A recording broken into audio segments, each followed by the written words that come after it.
So good evening all of you and नमस्कार। जिन भी शब्दों के साथ आप जुड़ना पसंद करते हैं, आपको अच्छा लगता है, so welcome my channel and thanks again those people who have subscribe my channel. So today's topic is key point are here.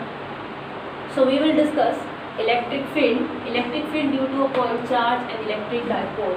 Okay, आप देखिए लास्ट तक वीडियो देखेंगे फॉर द बेटर अंडरस्टैंडिंग। ठीक है, बाद में ही एक्चुअली जो आपका रिजल्ट निकल करके आता है वो लास्ट में ही आता है, तो बेटर अंडरस्टैंडिंग के लिए आप वीडियो को लास्ट तक देखें और लास्ट में ही हम पूरी समरी आज का जो लेक्चर होगा उसका एक्चुअली आप कह सकते हैं कि समरी क्या है, क्या की पॉइंट्स रहते हैं, क्या रिजल्ट हमने देखे हैं अभी तक, लास्ट में हम वही डिस्कस करते हैं एट द लास्ट। ठीक है, okay, now recall the previous topics. Recall कर लेते हैं प्रीवियस टॉपिक में आपने क्या डिस्कस किया अभी तक। Force between the multiple charges की मल्टीपल चार्जेस की वजह से किस टाइप से फोर्स क्रिएट होता है अगर किसी एक चार्ज पर, और आपका डाइलेक्ट्रिक कांस्टेंट, परमिटिविटी, ये सब चीज़ें हम डिस्कस कर चुके हैं। देखिए अगर आपने नहीं डिस्कस किया है तो डिस्क्रिप्शन में आपको लिंक मिल जाएगा, आप वहाँ पे जाके उनको दोबारा से देख सकते हैं, क्योंकि पहले आपका बेसिक अगर आपकी जो स्टार्टिंग के टॉपिक है अगर वही मिस हो जाते हैं फिर आप नेक्स्ट टॉपिक कैच नहीं कर पाते। ठीक है, so let's start the topic electric field. देखिए इसको पहले इलेक्ट्रिक फील्ड स्टार्ट करने से पहले एक अंडरस्टैंडिंग क्रिएट करिए।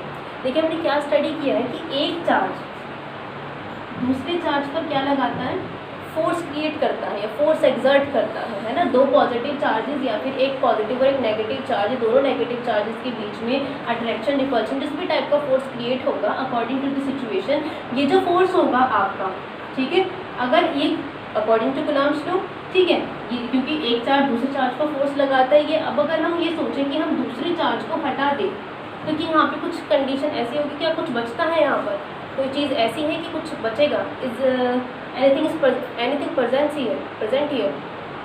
मुझे नहीं लगता कि यहाँ पे कुछ भी चीज़ प्रेजेंट रहती है। ठीक है, अगर आप ये सोचते हैं कि कुछ भी चीज़ प्रेजेंट नहीं रहती है तो फिर दूसरे चार्ज पर फोर्स कौन क्रिएट करता है। ठीक है, एक्चुअली बात यही है, ये जो चार्ज होता है अपने लिए एक स्पेस, एक रीजन क्रिएट करता है। ये चार्ज अपने साथ एक स्पेस, एक रीजन क्रिएट करता है। अगर उस रीजन में कोई दूसरा चार्ज आता है तब ही उस पर फोर्स क्रिएट करता है। दोबारा अगर आपकी अंडरस्टैंडिंग है, दोबारा इसको स्टार्ट कर देते हैं कि देखिए कूलम्ब्स लॉ ने क्या कहा था कि एक चार्ज को दूसरे चार्ज के अगर हम थोड़ा सा पास लेकर आते हैं या चार्ज इन दोनों के बारे में स्टडी करते हैं तो एक चार्ज दूसरे चार्ज पर क्या लगाता है, फोर्स क्रिएट करता है। ठीक है, अब अगर ये फोर्स सच में कूलम्ब्स लॉ के अकॉर्डिंग इस टाइप से फोर्स लगता है तो अगर हम इस कंडीशन को कंसीडर करें और इस चार्ज को हम यहाँ पर हटा दें तो क्या यहाँ पे कुछ प्रेजेंट रहता है, क्या कुछ प्रेजेंट है यहाँ पे। अगर हम सोचें कि यहाँ पे कुछ प्रेजेंट है ही नहीं तो दूसरे चार्ज के लाने पर यहाँ पे फोर्स कैसे क्रिएट होता है। इसीलिए यहाँ पे कुछ कोई चीज़ है जो दूसरे के चार्ज के ऊपर क्या करती है, फोर्स क्रिएट करती है। तो वो जो स्पेस और रीज़न है इस चार्ज की वजह से, जिसकी वजह से ये चार्ज दूसरे चार्ज पे फोर्स एक्सर्ट करता है, उसी रीज़न और स्पेस को हम क्या कहते हैं, इस चार्ज का इलेक्ट्रिक फील्ड। ठीक है, now come to the proper definition. The space और region around the charge body, मतलब सोर्स चार्ज, ये आपका चार्ज है, चार्ज बॉडी, दैट मीन्स अगर हम इसकी बात करें, कोई एक बॉडी है जिस पर पॉजिटिव चार्ज है। ठीक है, इस फील्ड की अगर हम बात करें, इस चार्ज की अगर हम बात करें तो ये क्या क्रिएट कर रहा है, ये अपने लिए एक फील्ड क्रिएट करके रखता है। अगर आप सोचें जैसे कि हर एक पर्सन का कोई एक इलाके की तो बात हम नहीं कह सकते कि एक फॉर एग्जांपल आप ही हैं तो आपका भी तो एक जोन होता है ना, आपका भी एक जोन होता है। आप भी जहाँ भी जाते हैं अपने लिए एक जोन क्रिएट करके रखते हैं, एक फील्ड या फिर एक कोई भी एक रीजन, कोई भी एक स्पेस क्रिएट करके रखते हैं। चाहे आप स्कूल में बैठे, क्लास में बैठे, तो आप अपने लिए एक स्पेस बनाते हैं। तो सिमिलरली आपके जोन में, आपके स्पेस में जो कोई दूसरा बच्चा आपके कांटेक्ट में आता है तो वो आपकी वजह से कैसा उस पर इफेक्ट पड़ता है या कैसा वो इन्फ्लुएंस होता है, आपसे कैसे इन्फ्लुएंस होता है, तो ये आपका क्या होता है, स्पेस और रीजन कहलाता है। सिमिलरली ये चार्ज किसी दूसरे चार्ज पर क्या किस टाइप का किस टाइप का इफेक्ट डालेगा, क्या इन्फ्लुएंस होगा उस दूसरे चार्ज पर इस चार्ज की वजह से, यही सब चीज़ें इसकी क्या होती हैं, इलेक्ट्रिक फील्ड। दैट मीन्स अगर हम इस चार्ज की बात करें तो इसका कुछ अपना रीज़न है जिसमें वो क्या लगा रहा है, एक टाइप का फोर्स क्रिएट करके रखता है और ये रीज़न ही आपको क्या कहा जाता है, इलेक्ट्रिक फील्ड कहा जाता है। ठीक है, तो इसमें अगर आपको डेफिनेशन कंप्लीट करने की अगर आप सोचें तो आप इसे एक वर्ड है मतलब आप स्पेस और रीजन से अपना जोन समझ सकते हैं, जैसे कि आप जहाँ भी खड़े हैं, जहाँ भी बैठे हैं, वो आपका स्पेस और जोन जिसमें कोई दूसरा पर्सन अगर एंट्री करता है तो वो कैसे इन्फ्लुएंस होता है आपसे। सिमिलरली यही प्रॉपर्टी चार्जेस के लिए होती है कि एक चार्ज अपने साथ एक स्पेस क्रिएट करके रखता है, उसमें दूसरा चार्ज कैसे इन्फ्लुएंस होगा उससे, ये आपका इलेक्ट्रिक फील्ड होता है। एक्चुअली क्वेश्चन अराइज होना अच्छी बात है। तो अगर आप देखेंगे कूलम्ब्स लॉ के अकॉर्डिंग अगर आप सोचेंगे तो आपको ये बात समझ में आएगी, बहुत ही छोटी सी बात है, ठीक है। तो द स्पेस और region around a charge body with in which its influence source charge, मतलब चार्ज बॉडी होती है उसको सोर्स चार्ज कहा जाता है। जैसे कि ये आपका यहाँ पर सोर्स चार्ज है, with in which its influence can be felt by another charge, with in which its influence can be felt, मतलब उसका जो इफेक्ट है वो दूसरे चार्ज को अगर हम उस एरिया में लेके जाते हैं उसको फील होता है, is known as the electric field, ठीक है। तो ये आपकी इलेक्ट्रिक फील्ड की क्या हुई, प्रॉपर डेफिनेशन। अब बात आती है इलेक्ट्रिक फील्ड इंटेंसिटी की। क्या बात, अगर हम बात करें इलेक्ट्रिक फील्ड इंटेंसिटी क्या होती है आपकी, इलेक्ट्रिक फील्ड इंटेंसिटी और the strength of electric field भी आप कह सकते हैं इसको। इलेक्ट्रिक फील्ड इंटेंसिटी, ठीक है, और स्ट्रेंथ भी आप इसे कह सकते हैं। Electric field strength represented by E, clear.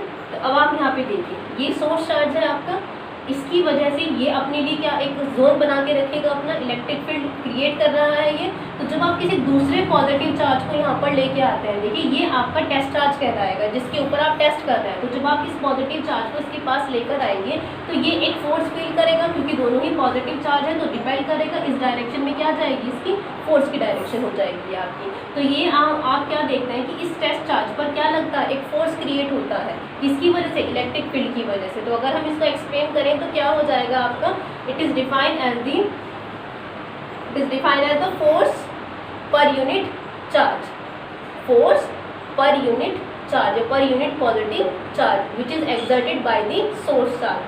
A charge which is known as the test charge, it experience a force due to the source charge, and this concept E is known as the F upon Q. That means unit charge पर आपका force create हो रहा है, E is equals to F upon Q naught. अब आप यहाँ पर क्या रखेंगे, Q नोट, Q नहीं रखेंगे, क्या रखेंगे, Q naught. Why we will put this, है ना, क्यों करेंगे हम यहाँ पर Q नोट, क्योंकि Q नोट ही आपका टेस्ट चार्ज है, इसको ही आप पास में लेकर आ रहे हैं, तो इस पर ही कितना फोर्स एग्जर्ट होता है, यही आपकी इलेक्ट्रिक फील्ड इंटेंसिटी कहलाती है। So E is equals to F upon Q naught, it is your formula. अब देखिए अगर हम बात करें कि पॉजिटिव, दो टाइप के चार्जेस होते हैं आपके, पॉजिटिव चार्ज और नेगेटिव चार्ज। अगर हम इलेक्ट्रिक फील्ड की बात करें कि पॉजिटिव चार्ज और नेगेटिव चार्ज पे किस डायरेक्शन में इलेक्ट्रिक फील्ड क्रिएट होता है, देखिए इंपॉर्टेंट चीज़ है आपकी, तो आप इसको ध्यान रखेंगे। कभी कभी वन मार्क में पूछने जाता है कि ड्रॉ दी डायग्राम ऑफ या draw the direction of electric field for the positive charge for the negative charge. तो अगर हम प्लस क्यू की बात करें तो ये आपकी आउटवर्ड डायरेक्शन में होगी, आउटवर्ड डायरेक्शन होगी किसकी, इलेक्ट्रिक फील्ड की, ठीक है। अब आप अगर नेगेटिव चार्ज की बात करें तो ये इनवर्ड होती है, ये आपकी इनवर्ड होती है, clear, first part and the second. तो पॉजिटिव चार्ज के लिए और नेगेटिव चार्ज के लिए आपकी ये होती है, ठीक है। तो इलेक्ट्रिक फील्ड में आपका इतना ही कॉन्सेप्ट रहेगा। आप यहाँ पर एक चीज़ और कह सकते हैं कि what is it, electric field is a vector quantity, electric field is a vector quantity. आप इस चीज़ को भी ध्यान रखें क्योंकि ये वेक्टर क्वांटिटी है, और यहाँ से अगर आपसे पूछा जाए फोर्स की टर्म में भी अगर आप इसे कैलकुलेट करना चाहें तो Q नोट इंटू टी, मतलब Q चार्ज पर अगर हमें इलेक्ट्रिक फील्ड की डायरेक्शन का पता हो और ये पता हो कि Q नोट चार्ज पर इलेक्ट्रिक फील्ड की डायरेक्शन ये है, या इतना इलेक्ट्रिक फील्ड मौजूद है वहाँ पर, तो उस पर अगर आपको फोर्स क्रिएट करना, फोर्स की वैल्यू कैलकुलेट करनी है, so F is equals to Q naught into E, ये आपका फिजिकल सिग्निफिकेंस में आ जाता है, ठीक है। So F is equals to Q naught into E, ये भी आप कह सकते हैं ना। What is the SI unit, SI unit क्या हो जाएगी इसकी, यहाँ पर देखिए फोर्स किस में होता है आपका, न्यूटन में, और क्यू नोट किस में होता है, कूलाम में। सो ऐसा यूनिट क्या हो जाएगी आपकी इलेक्ट्रिक फील्ड की, न्यूटन पर कूलाम। अब देखिए डायमेंशन आपको 11th क्लास में आप कैलकुलेट कर चुके होते हैं, आपको पता है कि कैसे आप कैलकुलेट करेंगे उस चीज़ को। तो अगर आप इसकी डायमेंशन कैलकुलेट करना चाहेंगे तो फोर्स के लिए आप क्या लिखेंगे, डायमेंशन क्या होगी, mL/10⁻²। And Q note charge के लिए क्या होती है, कूलाम। तो कूलाम को हम रिप्रेजेंट करते हैं A/T। Dimension of electric field अभी हमने बताया ना आपसे, फोर्स के लिए क्या रखेंगे आप। सो फोर्स की डायमेंशन क्या होती है, mL/10⁻²। देखिए जो मेरे स्टूडेंट्स हैं, मैंने तो एक्चुअली आप सभी हैं, लेकिन 11th क्लास में आपने कैलकुलेट करना सीखा ही होगा। सो mL/10⁻²। फिर भी अगर आपको नहीं आती है देन कमेंट में in the comment section okay, आप लिख सकते हैं। देखिए अगर आप अपनी क्वेरी कमेंट सेक्शन में लिखते हैं तो डेफिनेटली आपको उसका रिप्लाई मिलेगा। और ये बात आपसे हमेशा कही जाती है, आपकी जो भी डाउट और क्वेरी रहती है आप कमेंट सेक्शन में नीचे लिख सकते हैं। आप 12th के स्टूडेंट हैं, 9th के हैं, 10th के हैं, 11th के हैं, किसी भी क्लास के अगर आप स्टूडेंट हैं, आप अपनी क्वेरीज को कहाँ पर लिख सकते हैं, कमेंट सेक्शन में आप लिख सकते हैं। Right your query in the comment section and definitely I will give you your solution, ठीक है, सोल्यूशन ऑफ योर प्रॉब्लम। अब वो कैसे भी हो सकता है, ठीक है। अगर ज़्यादा प्रॉब्लम्स आती हैं किसी टॉपिक को लेकर के या किसी प्रॉब्लम ऐसे ही कि सभी की सेम है, तो उसके लिए अलग सेपरेट वीडियो आपके लिए बना दी जाएगी, तो इसमें कोई इशू नहीं है आपका। सो इसके अकॉर्डिंग अगर हम बात करें तो यहाँ पर देखिए force is equal to mL/10⁻²। And ये आपका क्या हो जाएगा, कूलाम के लिए लिखते हैं। तो जो कूलाम होती है अगर हम देखें C is equals to A/T। अब यहाँ पर पावर आपकी ऊपर जाएगी तो क्या हो जाएगा माइनस, तो पावर हो जाएगी mL/A−T3। क्लियर, तो ये हो जाता है आपका इतना matter finish.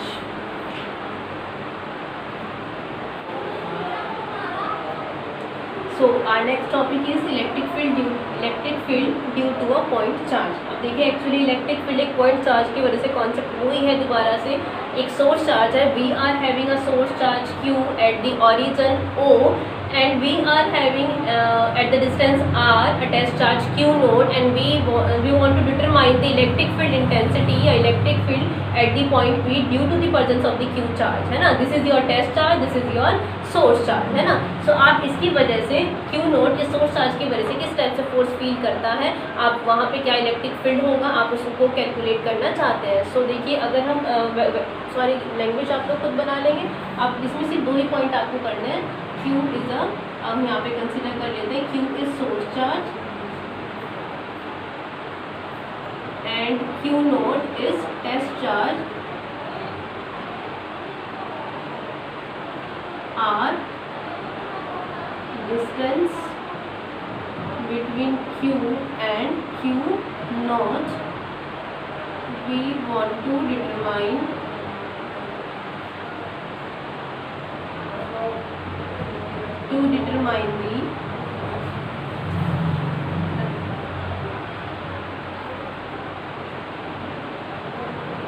want to determine the electric field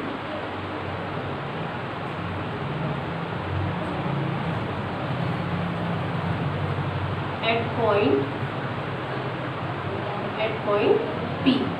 okay, so according to Coulomb's law, देखिए जब दो चार्जेस आपके सामने रखे हुए होते हैं, दोनों ही आपके क्या है, पॉजिटिव चार्जेस हैं, तो दोनों एक दूसरे को क्या कर रहे हैं, repel according to the direction of force. ये आपकी डायरेक्शन होगी फोर्स की। So sorry according to the Coulomb's law this will be the direction of the force. So according to Coulomb's law ये चार्ज इस पर किस टाइप से force exert करेगा, इस डायरेक्शन में। मैग्नीट्यूड क्या होगा उस चीज़ का, so F is equals to 1/4 epsilon naught Q into Q naught upon R²। Clear, okay, equation number 1. so we know that E is equals to F upon Q. we know that Q is the test charge, Q note आएगा यहाँ पे, इस point को हमेशा ध्यान रखेंगे आप। E is equals to F upon Q note. now put the